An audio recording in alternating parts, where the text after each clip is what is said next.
Hello, welcome back to Fist Entertainment. This time for my wrapping up of the Omen box set collection I have here with 2006 The Omen, which is the remake. Now, there are some things good I can say about this movie, but I'm getting a sense of deja vu to a remake I watched back in 2018 when I reviewed the Psycho movies. I'm getting the same type of vibe out of this movie. When it comes to doing a remake, in my opinion, there's two ways to do a remake. You can follow the same story,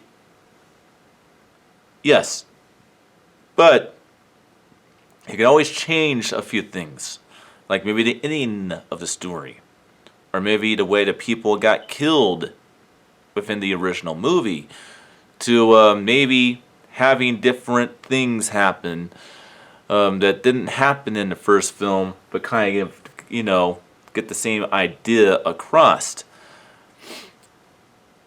Like, for example, 2011's Fright Night 3D was a perfect example of how you can follow the same story, kind of get the same points across, but do very different things, changing the characters, changing the ending, changing the means of making this happen and making that happen, and not doing exactly a generic photograph, copy and paste, complete scene to scene, kill to kill, expositions, copy of a copy. And, well, that's what 1998 Psycho did, and that is definitely what 2006 The Omen does.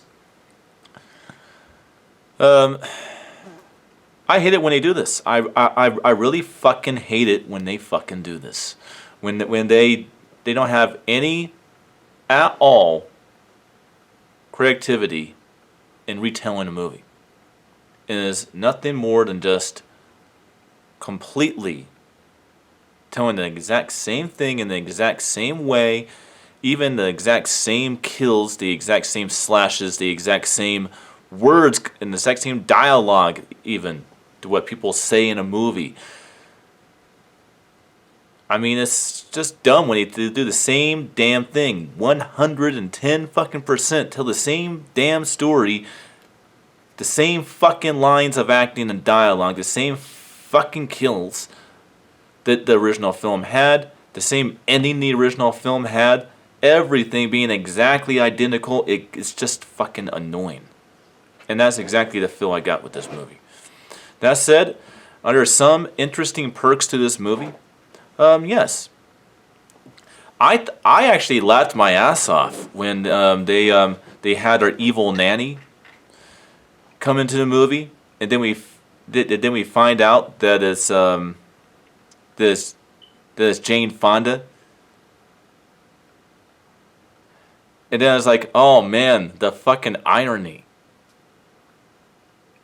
Jane Fonda played Rosemary. And Rosemary's Baby, which is another movie about the Antichrist, only from the mom's perspective of, her giving birth to the devil, or giving birth to, the Antichrist, the son of the devil. And then we go from that to her playing the evil nanny in pretty much Devil's Minion that protects and guards the Antichrist in the Omen remake. I find that chuckily funny and hilarious, and it's just complete irony on that. Complete funny irony on that. So I believe that's her name. Let me go ahead and check to make sure here. Oh, Mia Farrow. Sorry, I can't believe I got that wrong. Mia Farrow. Yeah. So I'll correct myself within the same video. Hopefully you watched until this point. Mia Farrow. Who played Rosemary in Rosemary's Baby, plays the evil nanny in the remake of The Omen.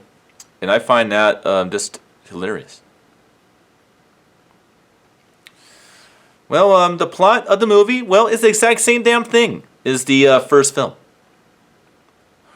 Robert Thorne is working for the United States Embassy. He's about to get promoted to ambassador. His wife gives birth to a dying son. He goes ahead and gets convinced to adopt in secret another baby boy. Baby boy grows out to become the son of the devil. They have a radical priest. Same damn movie is the first film. If you want to go completely into the plot of this movie, just watch my review of the first original 1976 movie, The Omen, which I reviewed about 35 minutes ago. And it will be the exact same damn plot. And I mean it. It's exactly the same. I mean, priest gets fucking impaled with a fucking big rod coming from a high above. Photojournalist gets his head lopped off by some freaking piece of glass. Evil nanny kills the wife in the almost exact same way. I think the only fucking difference really is how Robert Thorne kills the evil nanny, played by Mia Farrow. He runs her over with a car instead of stabbing her on both sides of her neck, like he did in the original movie. But of course, at the end, the same thing fucking happens. I thought they would at least change the ending of the movie. No, it's the same thing. Takes Damien to the church building, to the church. Gets ready to stab Damien. Has cold feet because he doesn't have to bring himself to do it. Cops see him. They shoot him dead. Damien goes to his funeral. You have relative of Roberts going ahead and taking care of the kid. Damien looks at the camera and does this. Literally, scene to scene, page to page, word to word, is exactly the same fucking movie as 1976's The Omen. That's annoying when they do that. It's really fucking annoying when they do that. Why? You're reimagining an old movie. You can do that without literally being the old movie. I don't get it, man. I don't fucking get it.